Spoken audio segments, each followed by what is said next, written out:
and welcome to my YouTube channel. My name is Marius and this is the first tutorial of a series around Next.js.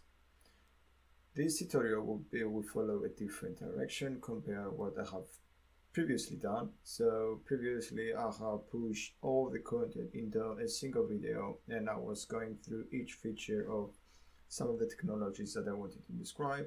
So this one will be split into multiple videos, a series of videos that describe the Next.js framework. So the idea came after I was asking a colleague of mine for his feedback, and he suggested me to create tutorials around Next.js, since both of us we have been working around Next.js the last 2 years, and I feel confident to provide enough information around the features available from the framework. So if you are not familiar with what Next.js it is, so it's a web framework used to build front-end application, and it provides a lot of functionality out of the box that usually you need to configure it yourself. So to give more idea of what features are available from it, then I found this page. So when you build a front-end application, you especially in React, you need to configure your own transpiler, which often you use Bubble, and you also need to configure your own bundler, which is Webpack. So that functionality comes out of the box with Next.js.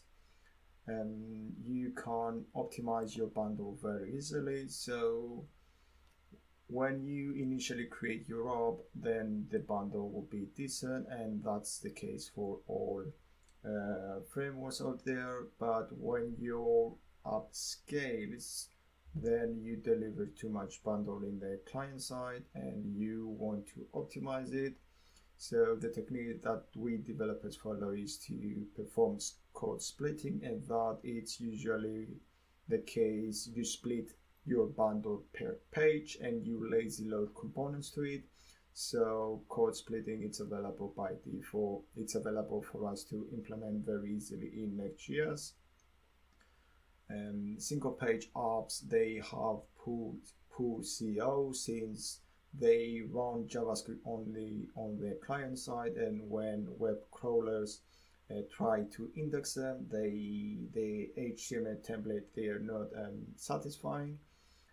So developers, to improve CO, they move into a server-side rendering of the React component.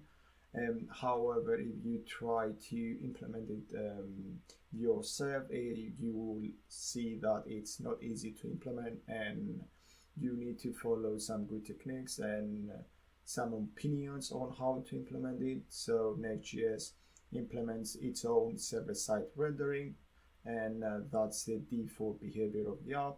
So it ensures you to have good COs if you follow the right techniques as well. Next.js not only provides a server-side rendering, but also static site generation, and we will explore both of the features in the later tutorials. We have already described a lot, but Next.js is not limited to only this one, since it provides dynamic page routing by default. Client-side routing, it allows you to build HTTP routes which follow a REST convention, and in general the web experience around it, it's very good. So I hope that I answered the question on why you need to use Next.js, and in the next tutorial we'll be exploring the code structure of the initial boilerplate of the app.